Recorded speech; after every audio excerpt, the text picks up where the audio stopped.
2025 సంవత్సరంలో మేషరాశి వారికి అద్భుతమైనటువంటి యోగం కలుగుతుందండి. యాక్చువల్గా ఏంటంటే మేషరాశి వారికి ఇప్పుడు ఏలినాటి శని నడుస్తుంది. ఏలినాటి శని నడుస్తున్నప్పుడు అనేక రకమైనటువంటి సమస్యలు మొదలవుతాయని మీకు తెలుసు కదా. ఇప్పుడు మేషం అంటేనే గొర్రె, ఒక విధంగా చెప్పాలంటే. మేషరాశి అంటే దానికి చిహ్నం గొర్రె. దీనిలో అశ్విని 4 పాదాలు, భరణి 4 పాదాలు, కృతిక 1 పాదం ఉంటుంది. ఈ యొక్క మేషరాశికి ఏంటంటే ధైర్యానికి ప్రతీక. అంటే ధైర్యవంతులుగా ఉంటారండి. దీనిలో జన్మించిన వారు చాలా ధైర్య సాహసాలు ప్రదర్శిస్తూ ఉంటారు. ఎందుకంటే ఇది అగ్నితత్వం అవ్వడం వల్ల.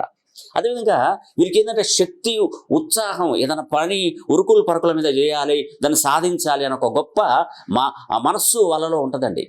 ఖచ్చితంగా వీళ్ళు ఏదైనా నిర్ణయం తీసుకున్నప్పుడు స్వతంత్రంగా నిర్ణయం తీసుకోవడంలో వీరికి వీరే సాటి.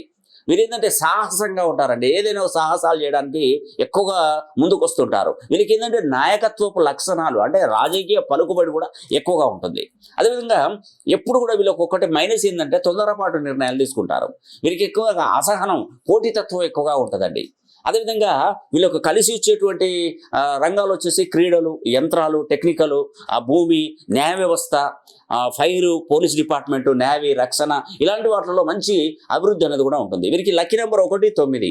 రెడ్ కలర్ అంటే వీళ్ళు ఎక్కువగా ఇష్టపడే కలరు. కుటుంబ బాధ్యతలు అదే ఎక్కువగా ఉంటుంది. తల భాగము జాగ్రత్తగా